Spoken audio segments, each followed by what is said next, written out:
Alam mo ba na ang DWDD 1134 kHz AFP Radio ay ang opisyal na radio station ng Sandatahang Lakas ng Pilipinas na binubuo ng Army, Navy at Air Force na siyang maghahatid sa inyo ng mga balita mula sa ating Armed Forces at iba pang impormasyon.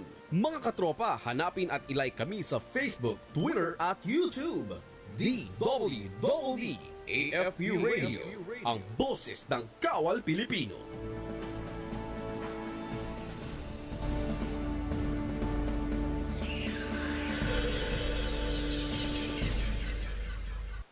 Alamin ang mga mainit na balita mula sa ating Armed Forces. Tumutok sa 1134 kHz AM sa inyong mga radyo at manood online.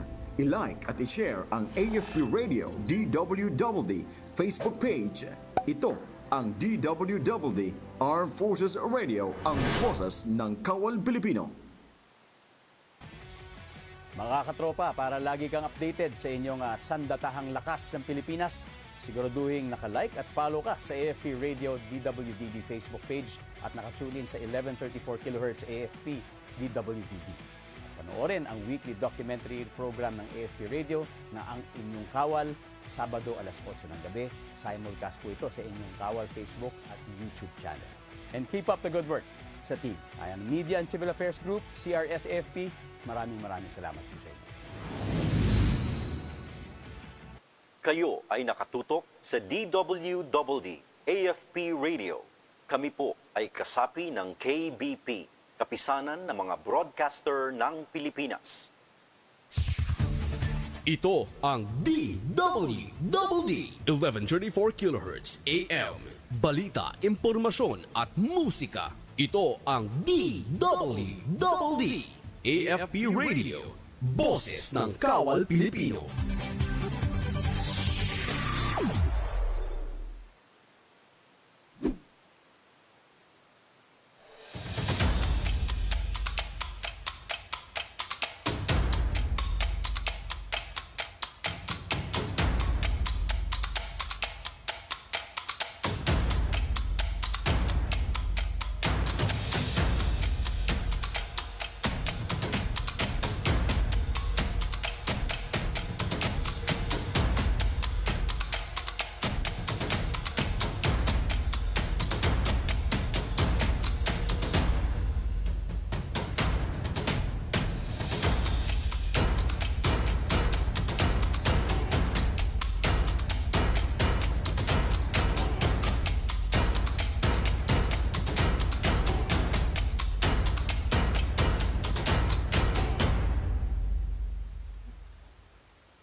Magandang Tuesday mga kamanggagawa. Dito na naman po tayo sa isang episode ng Dole sa AFP Radio. Ako po ang inyong lingkod, Carla Santiago Malabas.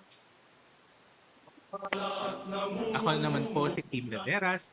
Samahan niyo kaming talakayin ang mga napapanahong balita at mahalagang impormasyon tungkol sa paggawa at empleo sa ating bansa.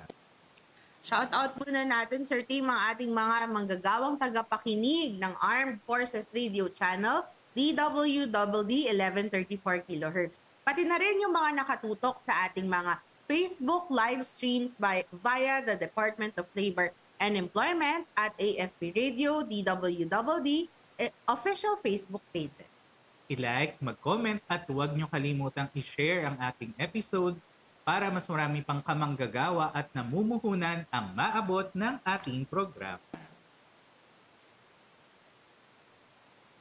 Panibagong episode, panibagong programa na naman ng Dole ang ating tatalakayin ngayong umaga. Alam nyo ba, mga kamanggagawa, na kung kayo ay nagkakasakit o kaya nagkaroon ng injury habang ginagawa ang inyong trabaho, meron kayong benepisyo na maaaring matanggap mula sa Dole. Naku, wag naman sana, Ma'am Carla. Siyempre, kung hindi talaga natin naiwasan, mayroong programa ang DOLE sa pamamagitan ng ating Employees Compensation Program kung saan maaaring mag-claim ang ating mga kamanggagawang nagkasakit, na aksidente o namatay ng dahil sa trabaho. Yan. Ano nga ba yung Employees Compensation Program o EC program, no? Kung tawagin natin dito sa DOLE. Ano-ano ba yung mga pangyayari or mga sakuna na maaaring i-cover nitong programa na ito? Paano din ba ito ma-avail ng ating mga kamanggagawa? Yan naman ang pag-uusapan natin mamaya kasama si Employees Compensation Commission Information and Public Assistance Division Chief, Maria Cecilia Maulion. Bago yan,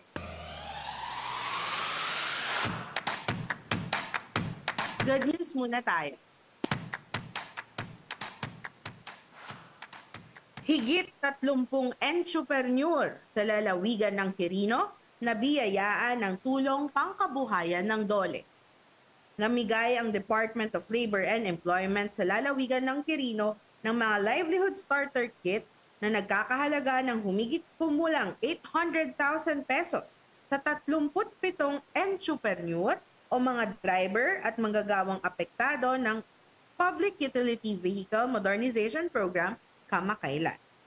Ang inisyatibo na ito ay sumasaklaw sa 4 na tumanggap mula sa munisipalidad ng Agdipay, 8 mula sa Cabarogis, 15 mula sa Difun, at 10 naman mula sa Madela. Sa pamamagitan ng Entrepreneur Livelihood Program ng Kagawaran sa pakikipagtulungan sa Department of Transportation o DOTR, kabilang sa mga proyektong iginawad ang auto workshop, bread and pastry production, car wash, feeds retailing, fried chicken vending at vulcanizing services. Ayon kay DOLE Cagayan Regional Director Jesus Elpidio B. Atal Jr., ang Public Utility Vehicle Modernization Program o PUVMP ay nagdulot ng makabuluhang pagbabago sa sektor ng transportasyon. Kaya ang pagbibigay ng livelihood starter kits ay naglalayong bigyang kapangyarihan ng mga driver at manggagawang apektado ng programa na subukin ang mga alternatibong pinagkukunan ng kita at bumuo ng mga mapapanatiling kabuhayan.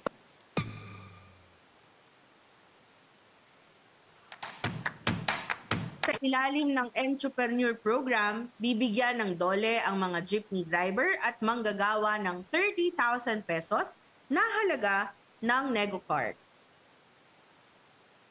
Na tulong pangkabuhayan tulad ng NegoCard o iba pang alternatibong pangkabuhay. Ayon naman kay DOLE Quirino Provincial Head Geraldine Labayani, ang mga livelihood starter kit ay kumakatawan sa isang proactive na paraan sa pagbawas ng mga potensyal na pagkagambala sa ekonomiya dulot ng modernisasyon ng public utility vehicles ng pamahalaan.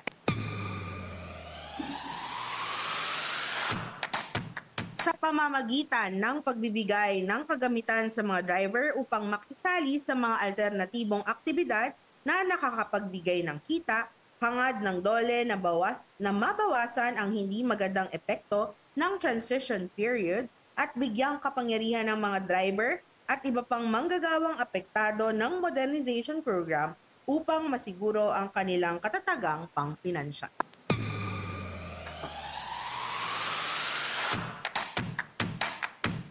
Mula Quirino Province, tumungo naman tayo sa rehiyon ng Bicol. Pagkaing Oragon sa Daungan Livelihood Project, yumabong sa Mercedes Fishport sa tulong ng DOLE. Tuwing 2:00 ng madaling araw, masigasig na inaayos at nilalagyan ni Jonah Pasinos ng isang mesa, ilang mga upuan at tarpaulin ang maliit na pwesto ng kanyang snack bar na nagsisilbi sa mga mangingisda at mga lokal ng isang fishport sa Camarines Norte na nagnanais mainitan ng kape ang mga sikmura o kumain ng masaganang almusal bago pumalaot para mangisda. Ganito halos ang pang-araw-araw ng gawain ni John. Ang maliit na negosyo niyang ito ay umunlad at nakapagbigay hindi lamang ng katatagan sa pananalapi, higit sa lahat, malaking tulong ito sa pag-aaral ng kanyang mga anak.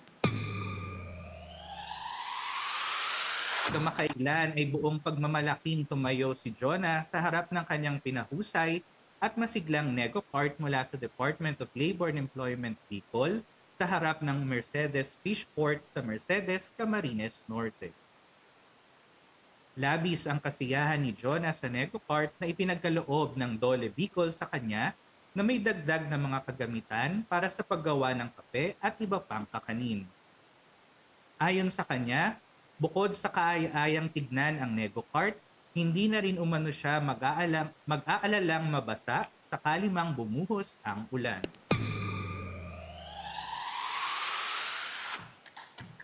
Kasama ni Jonah ang siyam na iba pang mga benepisyaryo na nabahagian ng iba't ibang kabuhayan mula sa mga oportunidad na nalikha ng inisyatibo ng Dole tulad ng pagtitinda ng sari-saring prutas at gulay, gayon din ng iba't ibang pagkaing pang-almusal, lugaw, burger at katutubong mga pagkain at pamamahala ng coffee shop. Ipinahayag ni Dole Bicol Regional Director Maria Zenaida Angara Campita na magbibigay ang Dole ng karagdagang 12 mga stationary NegoCart sa mga vendors sa Fishport upang mas maisaayos pa ang pagkaing Oragon sa daungan sa Mercedes. Binigyang diin niya na ang proyekto ay naglalayon ding makatulong sa turismo at mapalakas ang ekonomiya sa buong rehiyon na naaayon sa pangako ng Dole na pangalagaan ang mga pamantayan ng kalinisan at abot-kayang presyo habang itinataguyod ang kahusayan sa bawat aspeto ng kabuhayan. Sinabi rin ni R.D. Cambita na sa pamamagitan ng pagsasanay sa food safety, grooming at personal hygiene, tinitiyak ng Dole na ang mga benepisyaryo ay may mga kasanayan at kaalaman upang umunlad sa kanilang mga sinubukang negosyo.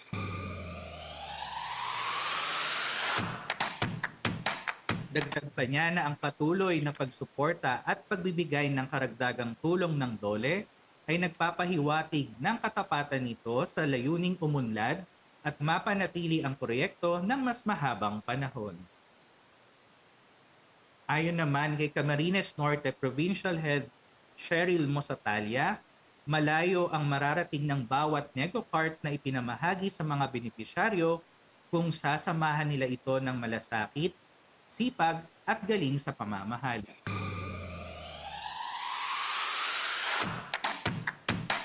Ang pamamahagi ng inisyatibong ito ng Dole ay dinaluhan ng punong bayan ng Mercedes na si Alexander Pajarillo na ipinuri ang Dole sa walang patid na suporta sa kanyang mga nasasakupan.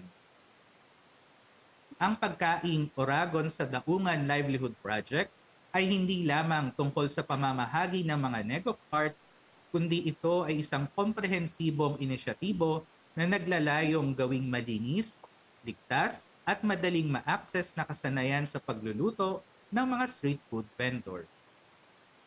Ang pangako ng Dole na makapagbigay ng karagdagang mga NegoCart ay sumasalamin sa dedikasyon ng kagawaran na itaguyod ang paglago ng ekonomiya at turismo sa buong rehiyon.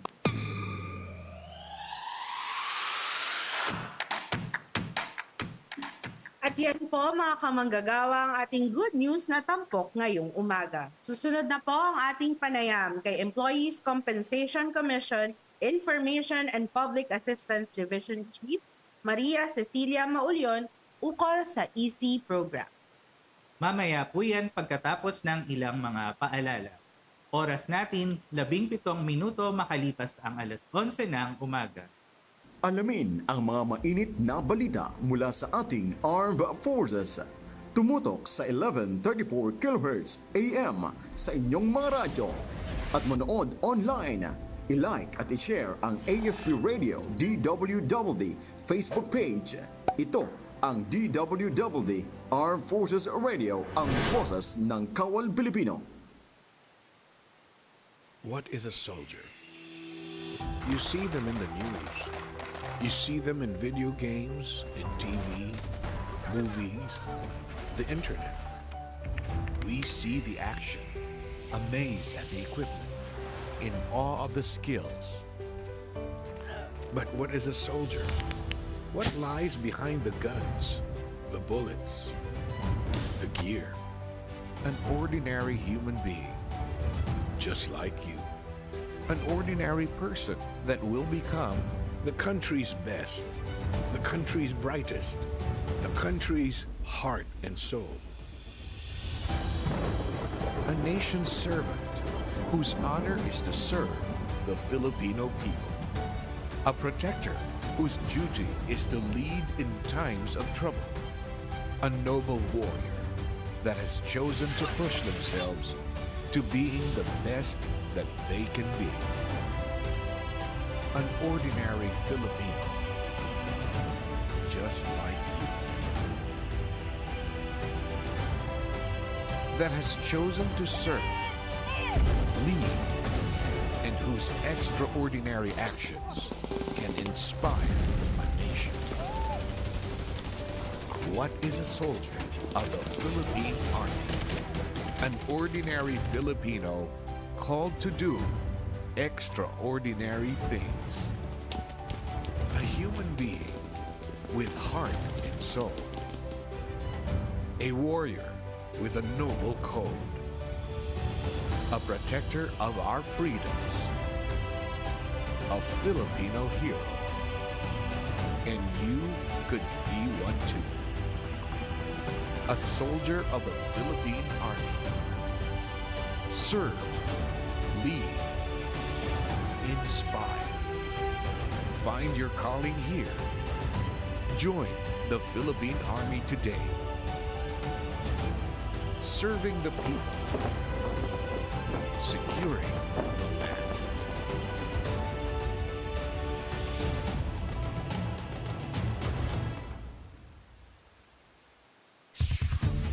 Ito ang DWDD 1134 kHz AM. Balita, impormasyon at musika. Ito ang DWDD AFP Radio. Boses ng Kawal Pilipino.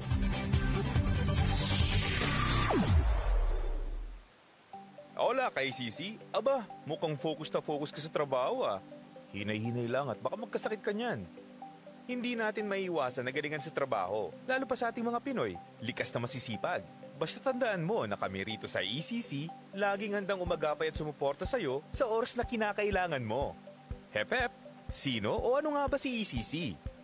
Ang ECC o Employees Compensation Commission ay ang government agency na nagpapatupad ng ECP o Employees Compensation Program. Ang ECP ay benefits sa mga empleyadong nagkasakit, na-aksidente o namatay ng dahil sa trabaho. Ang ECC ay ang policy-making body ng Employees Compensation Program. ECC rin ang nagre-review ng lahat ng EC claims na disapprove ng SSS at GSIS. Wait, there's more! Alam mo bang na-establish ang ECC noong pang 1975 at sa mahigit na 4 na dekada nito sa serbisyo publiko ay more than 7 million claims na ang natulungan ng ECC na umabot na rin sa higit na 46 billion pesos. O diba? Hanep! Mapa-private or public sector employee ka man, ECC will always be there for you. Sa private sector, covered ng ECC ang lahat ng mandatory members ng SSS kasama ang mga self-employed members, sea-based OFWs at maging ang mga kasambahay. Sa public sector naman ay covered ng ECC ang lahat ng mandatory members ng GSIS pati ang mga uniform personnel gaya ng AFP, PNP, BJMP, Philippine Coast Guard at BFP.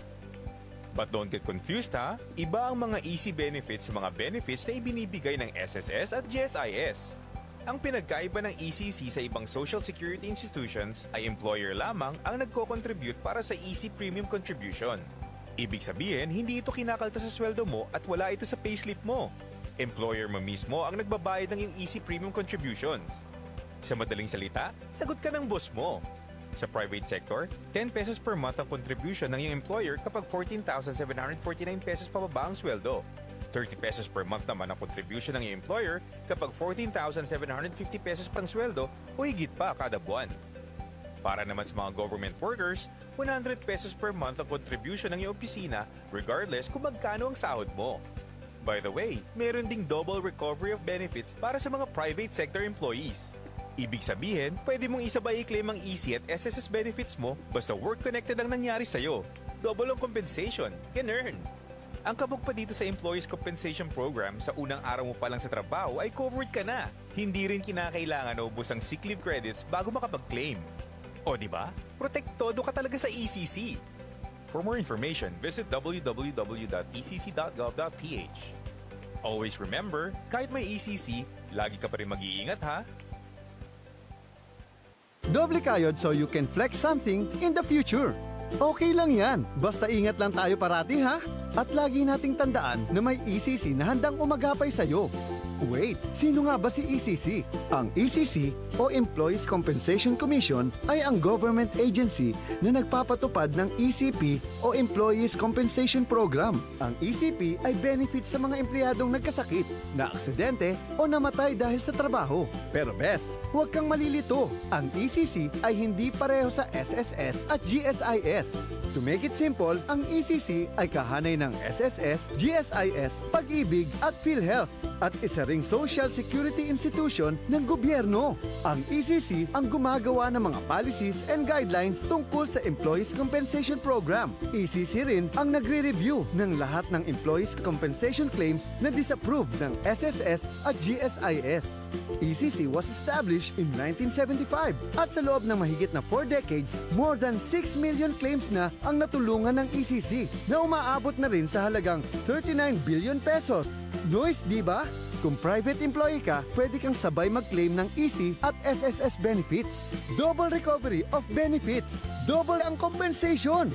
Kung empleyado ka naman ng gobyerno, maaari kang pumili kung GSIS o EC benefits ang i-claim. Ito ay dahil sa exclusiveness of benefits policy ng GSIS. Ang pinagkaiba ng ECC sa ibang social security institutions ay employer ang nagko-contribute para sa premium contribution mo. Ibig sabihin, hindi ito kinakaltas sa sweldo mo at wala ito sa payslip mo. Employer mo mismo ang nagbabayad ng iyong EC premium contributions. Sa madaling salita, sagot ka ni boss. Sa private sector, 10 pesos per month ang contribution ng iyong employer kapag ang sahod mo ay mababa sa 14,750 pesos. 30 pesos per month naman ang contribution ng iyong employer kapag ang sahod mo ay 14,750 pesos o higit pa kada buwan. Kung sa gobyerno ka naman nagtatrabaho, 100 pesos per month ang contribution ng iyong opisina, regardless kung magkano ang sahod mo. Ang maganda pa sa Employees Compensation Program ay sa unang araw mo pa lang ng trabaho ay covered ka na. O di ba? Protected ka na agad. For more information, pumunta lang sa pinakamalapit na ECC office sa inyong lugar. Remember, kahit may ECC, lagi ka pa rin mag-ingat ha? Nagbabalik po ulit kami dito sa DOLE sa AFP Radio para po sa ating mga kamanggagawang nagkaroon ng injury o di kaya sakit habang nasa trabaho o di kaya ay dahil sa trabaho, alam nyo ba na meron tayong benepisyo na maaaring i-avail mula sa DOLE? At para bigyan tayo ng detalye kung paano ba ito ma-avail ng ating mga kamanggagawa, kasama natin ngayong umaga si Employees Compensation Commission Information and Public Assistance Division Chief Maria Cecilia E. Maulyon. Ma'am Cecil, magandang umaga at welcome po sa AFP at dito sa DOLE sa AFP Radio. Good morning, ma'am. Good morning, Tim and Carla, pati sa ating mga tagapakinig ngayong umaga. So, simulan na natin right away, Tim and Carla. Ma'am, oo, diretso na tayo sa ating topic for the day na very interesting po no, sa ating mga kamanggagawa. Ma'am Cecil, isa po doon sa mga programang pinapatupad ng Employees Compensation Commission o ng ECC ay yung pong tinatawag natin na Employees Compensation Program or EC Program. Para po sa kaalaman ng ating mga kamanggagawa, ano po ba yung tulong o benepisyo na maaari nilang makuha mula dito sa EC program at sino po ba yung mga covered na programs nitong ating programa? Ma'am? Actually, Carla and Tim, lahat ng ating manggagawa ay covered ng Employees Compensation Commission or ang ating programa na sinasabi nating Employees Compensation Program. So, when we say Employees Compensation Program, kami yung ahensya ng gobyerno. Kasama yung dalawang administrative agencies natin, ang SSS and GSIS, na nagbibigay kami ng benepisyo and assistance and services sa lahat ng mga manggagawang nagkasakit o na-aksidente ng dahil sa trabaho. So, pag may aksidente o sakit na maiuugnay natin sa trabaho, ang reason, automatic yan, sagot yan ng ECC. Ayan. Not really count on us. Yes, tama. Very maganda pong impormasyon yun, no, sa ating mga kamanggagawa dahil sabi ni Ma'am Cecil nga, no, Sir Tim, lahat ng empleyado, ibig sabihin public and private. Oo. So pati sa gobyerno, no, Ma'am Cecil, tama po. Covered. Tama yun. So, ang sinasabi natin, ang mga private sector workers ay covered sila ng private sector, no, covered sila ng Department of Labor and Employment. Yeah. Sa gobyerno naman, covered ng Civil Service Commission, di ba? Batas ng Civil Service. Kami, in case of protection para sa sakit o aksidente, lahat sila covered ng Employees Compensation Commission. Kumbaga walang maiiwan. Wala talaga. Pero dapat, syempre hindi na natin wini-wish na ma-aksidente pa tayo. Ano? Pero in case, dahil hindi, minsan po no, Ma'am Cecil, hindi maiiwasan talaga kahit anong ingat, nagkakaroon pa rin ng mga ganitong mga sakit or aksidente. Kaya mabuti na yung handa. No? Yes. Handa tayo yung gobyerno para through the ECC, through the EC program, natulungan yung ating mga kamanggagawa. Okay. So gusto ko lang rin i-stress, Tim and Carla, na kasi minsan pag sinasabi natin na miyembro ng taga-private sector, parang na-confine lang sa those with employee-employer relationship. Di ba? No? Sunod ko, yan ang usually na covered ng SSS. So ang Employees Compensation Commission, in-expand na rin ang coverage. Kasama na dito yung ating mga self-employed members ng Social Security System. Bali, mandatorily covered na rin sila sa ilalim ng Employees Compensation Program at hindi natin kalimutan, Tim, yung ating household helpers. Covered din sila ng Employees Compensation Program. Karagdagang katanungan lang, Ma'am Cecil. Kasama na din po ba dito sa EC program yung ating mga job order o yung mga contract of service workers natin na nasa kakaparehas na sektor natin dito sa government? Oo, yun ang gusto namin i-stress talaga. Kaya sinabi ko kanina, di ba, Tim, yung self-employed covered na sa ilalim ng Employees Compensation Program. Kasi currently kasi, Carla, no, ang ating mga job orders, contract of service na workers are not covered by the GSIS law, di ba? So, ang solusyon dito ng Employees Compensation Program ay maging covered sila ng SSS as self-employed workers. With this, right away, automatically, ibig sabihin, covered na rin sila sa ilalim ng Employees Compensation Program. Talagang pag sinabi talaga ni Ma'am Cecil na lahat, no? Talagang lahat, no?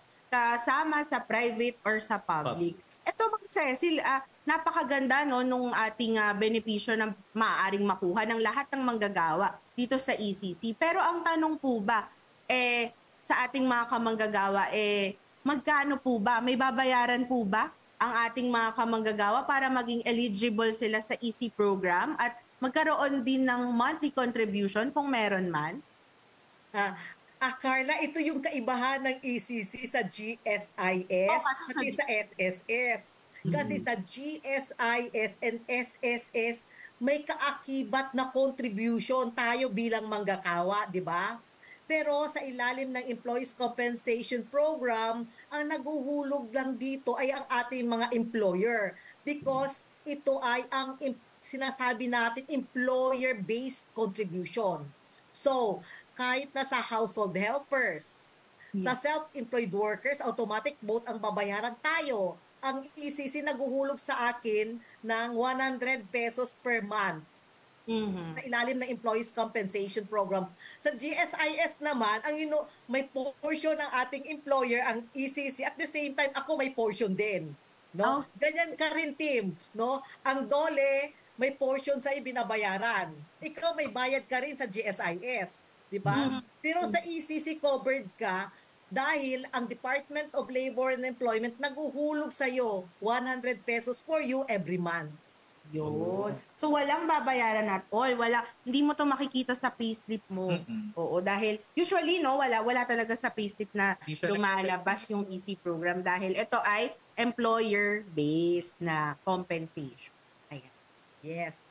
Sunod, gusto ko na lang i-ugnay natin sa private sector, So ibabangga natin sa private sector workers. Sa kanila naman, depende sa sweldo. Ang kanilang rate of contributions, meron silang dalawa. 10 pesos or 30 pesos. So pag ang sweldo ng ating manggagawa is 14,750 pesos or more than that, ang kanilang company will pay 30 pesos for them, every month. Pero pag mababa na sa 14,750 pesos, below that, 10 pesos ang binabayaran ng kanilang employer o ng kanilang company. Alam niyo, Ma'am Cecil, maganda po na na-share niyo yan, para makita din ng ating mga employers na hindi din ganun ka bigat yung kailangan nilang ibigay, bayaran para sa kanilang mga manggagawa. At yun lang ibibigay nila na porsyento, pero covered na yung kanilang mga workers pagdating sa mga hindi inaasahang mga injuries or sakit na makukuha nila doon sa kanilang trabaho. Yes. Tim, meron pa pala ako gusto i-stress kasi dole sa AFP radio ito, Yes, so marami kayang mga uniform personnel ang nakikinig ngayon. So, for sure yun, gusto ko lang i-connect natin para naman sa military or members ng Armed Forces of the Philippines, Philippine National Police, BJNP, baka akala po nila hindi sila covered ng Employees Compensation Program. Pero since then po, tuloy-tuloy po ang coverage nila sa ilalim ng Employees Compensation Program. Ang naguhulog po sa kanila ay ang AFP or PNP, yung kanila pong employers or ang kanilang company. So covered po sila sa ilalim ng Employees Compensation Program. Ayan, sa ating mga katropa po na nakikinig. Ayan, covered kayo, kasama kayo. Ayan, yung ating po mga technical persons dito, ma'am, mga taga-AFP din po sila. So, magandang balita po ito sa kanila. May katanungan lang po, Ma'am Cecil, mula sa ating netizen. Nagtatanong po sila, pwede daw po ba silang mag-avail ng ECC kahit na GSIS member sila? Oo. Ito, ang atin lang ditong basihan, dapat sinasabi natin, ang course of action natin sa ilalim ng Employees Compensation Program na yung ating sakit o aksidente ay work-related. So bilang manggagawa ng gobyerno o pampublikong sektor, kung nagkaroon siya ng sakit o aksidente, pwede mag-file ng EC claim sa GSIS.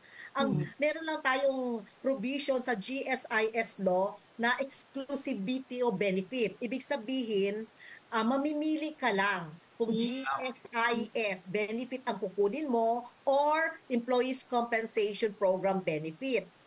Pero hindi ito applicable sa uniform personnel natin. Kasi sa kanila, hindi naman sila member ng GSIS. Kaya kung may work-related contingency na nangyari sa kanila, pwede nilang i-file right away sa GSIS. Kasi automatic yung mga nagkaroon ng KIA, or WIA, wounded in action, killed in action, pwede po sila mag-file ng claim sa GSIS. Okay. Hindi sila covered na exclusivity o benefit na sinasabi natin. Yes. Okay. Speaking of benefits, Ma'am Cecil, ano naman pong mga benepisyo yung nakapaloob dito sa ilalim ng EC program na maaring makuha ng mga kamanggagawa nating nagkasakit, na aksidente o namatay ng dahil sa trabaho? Ayan, ano ba? Ito yung sinasabi namin, team, na gusto natin walang mangyaring sakit o aksidente sa manggagawa, pero kung nandyan na yan, ito yung mga benefit natin sa ilalim ng EC program. So meron tayong benefits na pwede natin makuha sa GSIS or sa SSS, and meron sa Employees Compensation Commission. Sa GSIS or SSS, meron tayong sinasabing a loss of income benefit or sickness benefit or disability benefit.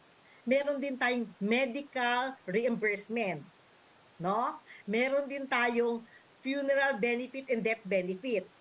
So kunyari meron ng desisyon ang SSS or GSIS na work-related yung nangyari sa ating manggagawa, pwede na tayong mag-file ng ating livelihood starter kit sa ECC.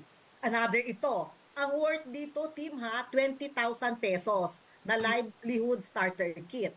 Pag nasustain pa ng manggagawa yung kanyang negosyo within 1 year, meron siyang additional na complementary assistance of 10,000 pesos. Sunod yung negosyo niya, palalagyan pa namin niya ng signage na kunyari, negosyong handog ng ECC. So yung pangalan nila kung anong store yan. PisoNet, kung may pangalan sila, pwede namin maibibigay din yun ng libre sa ating persons with work-related disability. Complete package ang marireceive nila, Kim. Ayan, maganda naman pala yung yung ating sistema, no? Bibigyan muna natin sila, Ma'am Cecil, ng 20,000. Pag napalago nyo ito, bibigyan pa kayo ng 10,000. Diba? Yes. Ensure natin, no, na talagang yung ginagawa nila yung kanilang side naman sa pagpapalago nitong livelihood na ibibigay sa kanila. No? Tsaka parang long-term tong program. Yes. Oh. Yes, oo. Sunod, Carla, ganito pa ha. Nagbibigay din kami ng occupational therapy, physical therapy sa ECC ito. Kunyari, na-disable yung ating manggagawa. So, libre din sa amin ang mga prosthesis. Oh, okay. Na pwede ang worth nito, Carla, pwede mag 200,000 pesos sa isang tao lang. Medyo mahal. Body part lang yan. Oo, pwede nilang i-avail yan, no, through our EC program. Kaya ano pa ang hinihintay, no, ng ating mga kamanggagawa. Kapag kayo ay talagang na-injury, ganyan. At we would like to stress din, no, Ma'am Cecil, na kailangan po yung kanilang injury ay work-related para tayo ka-avail sa ECC. Ayan. Ma'am Cecil, pagdating naman po sa requirements, ano po ba yung mga dokumento na dapat nilang ihanda or isubmit para dun sa mga nagnanais po na makakuha nitong napakaraming benepisyo sa ilalim ng EC program? Ma'am? Oo. Ito, ang usual na kailangan natin. Generally, kailangan natin ng Certificate of Employment. So kung sickness ang basihan natin, importante din ang duties and responsibility ng ating manggagawa. Sunod, kung na-hospitalize siya, kailangan natin ng clinical records or hospital abstract, yung mga hospital confinement niya. No? Sunod, pag sinasabi natin, ang basis naman natin is aksidente o injury, kailangan naman natin dito, yung police blatter report, sketch report, kung going to or coming from rule naman ang basihan ng kanyang claim. Okay. Basta any document na magpapatunay na yung inyong aksidente o yung supporting documents yan ay work-related. Related. At saka team, Carla ha, importante din kung mag-file tayo ng EC claim natin, yung EC logbook. Na dapat mini-maintain ito sa ating clinic or ang ating mga HR officers ang nag-maintain. So, talahan ito ng mga sakit o aksidente na work-related. So, nakalagay doon kung kailan nila pinasok entry, date of entry, no? So, date of recording. Lalo na sa SSS, kung kailan nila ito ni-report sa SSS. So, ano yung nature ng claim nila at dito yung meron ng monetary consideration, yung number of days the employee was absent for work. Kasi meron itong ilang days ba ang babayaran ng SSS o ng GSIS para sa sakit na nakuha niya ng dahil sa trabaho or injury niya na nakuha ng dahil sa trabaho. Yan, yung information na yan, no, Ma'am Cecil, Sir T, maganda yan na malaman ng ating mga HR officers. So, lalo na yung mga HR officers natin. Dapat nagme-maintain sila ng EC log. At tama po ba, Ma'am Cecil, dapat parte rin to ng kanilang OSH program, itong EC log. Buti in-stress mo yan, team, no? Kasi ang Department of Labor and Employment, alam ko, nagpalabas sila ito ng memorandum sa mga employers na every time na merong OSH na program o training, kaakibat dito yung module ng Employees Compensation Program. Kasi dapat ito, maliban sa compensation, alam natin yung preventive aspect, no, ng Employees Compensation Program. Kasi ito, gusto ko rin i-stress dito sa ating panayam na Ang Occupational Safety and Health Center ay daughter agency na Employees Compensation Commission. So kasama yan, preventive, compensatory, pati rehabilitative. No? Ang compensatory pati rehabilitative components of the EASY program is being handled by the ECC. Yung preventive naman ay ang ating Occupational Safety and Health Center. Itong susunod na katanungan naman, Ma'am Cecil, para to sa mga hindi nakakaalam. Gaano naman po katagal maaaring tanggapin ng ECC yung pagpa-file ng assistance ng ating mga kamanggagawa sa ilalim nitong EC program? So yata yung tinatawag nating prescriptive period, Ma'am Cecil? Oo. Pag sinasabi nating prescriptive period, medyo matagal ang sa ECC, no, or Employees Compensation Program team. Ang sa amin is 3 years from the accident or injury. Sunod sa pag-sickness naman from the last confinement na sinasabi natin. Okay. So, ganun pala katagal. Oo. Para doon sa mga kamanggagawa natin, no, na meron palang kung nalaman nila na kung ngayon nyo lang nalaman yung tungkol sa EC program at within 3 years yung nangyari sa inyong aksidente, pwede pa pala na mag-file na kayo. Ayan. Ayan, Ma'am Cecil, para lang naman po sa statistics, sa inyo naman po bang datos, ilan na po bang mga kamanggagawa natin yung nabigyan natin ng benepisyo sa ilalim nitong EC program nitong nakaraang taon? At ilan po ba sa mga ito ang nasa pribado o tsaka nasa pampublikong sektor, Ma'am? Oo. Miss Carla, ganito yun, ano? Last year, 2023, actually, ang research namin, since 1975 pa eh. Ready sana. Hindi, joke lang. No, last year kasi... para malaman natin. Oo. Ang nabigyan natin ng benepisyo ay, halaga muna tayo ha, is worth more or less 1.5 billion pesos. Sunod, more than 200,000 claims ang ating na-approve sa ilalim ng Employees Compensation Program. Ang majority dito ay galing sa SSS, 186,000 claims sa SSS na worth 1.3 billion pesos. Wow. So the rest sa GSIS na yon.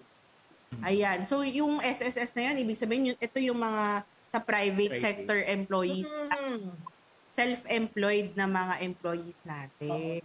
Basta lahat ng sa covered ng private sector, no, natin. So, ibig sabihin na po na natin bakit sa taga-gobyerno ko konti. So,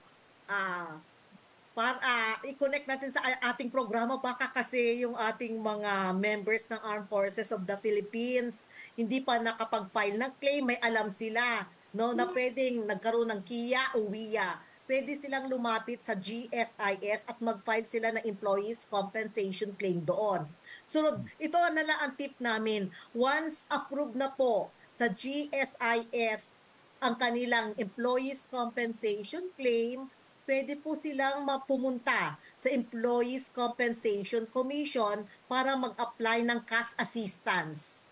No? Pag meron na silang proof na may voucher na sila galing sa GSIS ng Easy Benefit, meron kaming cash assistance for KIA worth 15,000 pesos para sa family and 10,000 pesos para naman sa WIA, Wounded in Action Personnel ng Armed Forces of the Philippines. Oo, for our armed forces na medyo very sila dito sa mga injuries and accidents. Very vulnerable. Vulnerable. So ayan, so kahit po may natanggap na sila sa GSIS, meron pa rin silang pwedeng i-apply sa ECC. So, yes. So, sa atin pong mga nakikinig, no, na mga katropa, kung hindi pa kayo nakaka-claim sa ECC, tara na. Pumunta na kayo sa GSI. Ayan. Yes. Ma'am Cecil, kung may mga katanungan po yung ating mga viewers and listeners tungkol sa mga programa at serbisyong handog ng ECC, paano at saan po ba maaaring makipag-ugnayan yung ating mga kamanggagawa? Bale, pwede nyo pong i-browse ang inyong Facebook page. Pumunta po kayo sa Employees Compensation Commission Facebook page at pwede nyo kaming tawagan sa 8899-4251, local 227 or 228. Siguro, Team and Carla, gusto rin namin i-promote, no, yung aming EC OPA. Ibig sabihin online public assistance. So every Tuesday ito, 10 to 12 o'clock noon. No? Ibig sabihin doon sa ating ECOPA, face-to-face online, makakausap nila yung ating information officer. So kung may mga concerns sila, pwede silang mag-login lang doon sa ating ECOPA sa Facebook page ng Employees Compensation Commission. Ayan. So every Tuesday, 10 to 12. Tama po, no, Ma'am Cecil? Ang ECOPA, ayan, online ang ating mga information officers at sila mismo yung sasagot sa inyong mga tanong. Ayan, hindi to AI ha. Sila talaga mismo ang sasagot. Yan. So, actually, Carla, makikita niya pa yung information officer na kausap niya. Ayan, video pala. So, video. Virtual assistant. Virtual, nga. Online public assistance virtual, yes. Digital era na tayo. So, ayan, nakaka-keep up tayo dyan sa ating digitalization. Ayan. Ma'am Cecil, nasa inyo na po ang pagkakataon para magbigay ng mensahe sa ating mga kamanggagawa, namumuhunan, pati na rin sa ating mga partner institutions. Go ahead, ma'am. Miss Carla and team, sa mga tagapakinig natin ngayon, gusto lang i-promote ng Employees Compensation Commission yung dadating namin na Employees Compensation Program Seminar sa Palu, Leyte, sa Oriental Hotel, ngayong 20 and 21. No? Next week na ito. No? Yeah. So, tinatawagan namin yung mga employers, mga labor union officers, mga technical and vocational institutions, pati yung mga graduating students. Kasama dito yung mga barangay officials para sa second day. Kasama namin dito si Executive Director Kaima Velasquez na pupunta sa Palu, Leyte sa Monday kasi Tuesday yung event namin and Wednesday. Ayan. So, sa ating mga stakeholders diyan sa Palu, Leyte, mag-join na po kayo doon sa upcoming EC Programs Seminar. Ayan. So, mga taga-Eastern Visayas. Yes. Na kayo. Hindi na namin kayo patatagalin pa, Ma'am Cecil. Maraming salamat po sa pagpapaunlak ng inyong oras dito sa Dole sa AFP Radio. At syempre po, advance Happy Valentine's Day, Ma'am Cecil, at sa buong ECC. Ayan. Thank you very much, Ma'am Cecil. Marami po kaming natutunan sa inyo. I'm sure, pati yung ating mga kamanggagawa, no? At lalong-lalo na yung mga nakikinig nating mga katropa dito sa AFP Radio. Ayan. Maraming salamat po, Ma'am Cecil. Stay safe, Ma'am Cecil. Very much.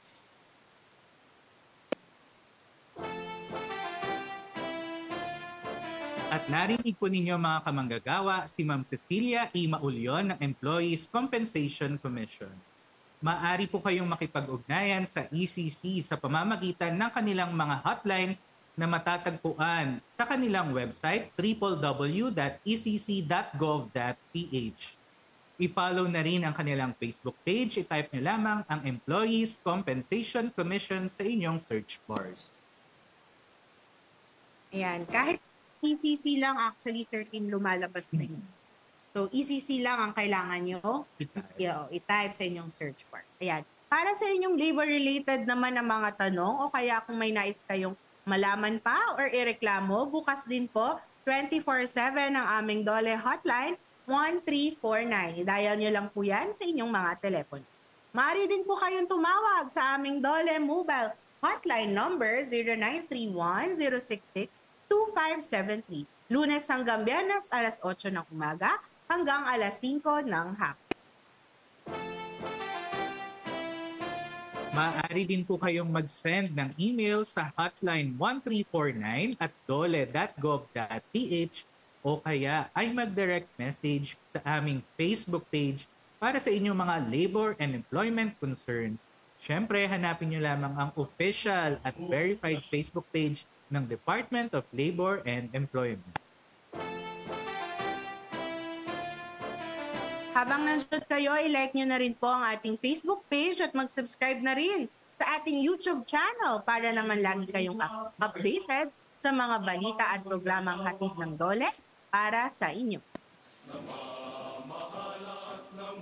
At isa na naman pong episode ng ating napagsamahan, mga kamanggagawa, Sa susunod na Martes, isa na naman pong programa ng DOLE ang ating tatalakayin dito pa rin sa Armed Forces Radio, DWDD 1134 kHz at DOLE Official Facebook.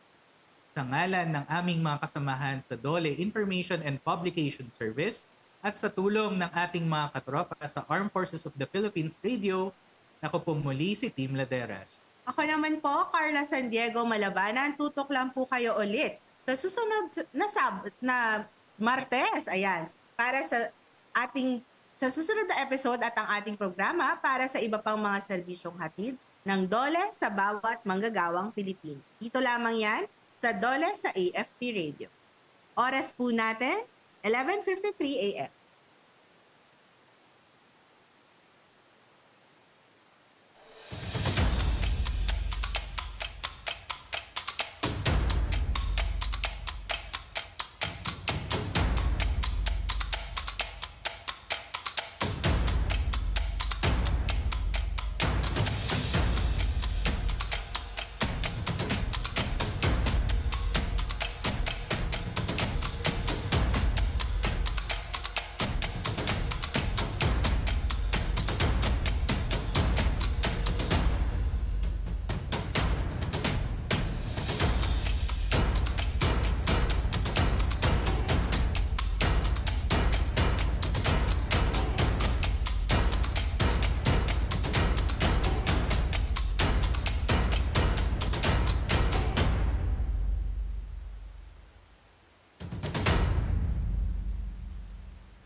Kayo ay nakatutok sa DWDD AFP Radio.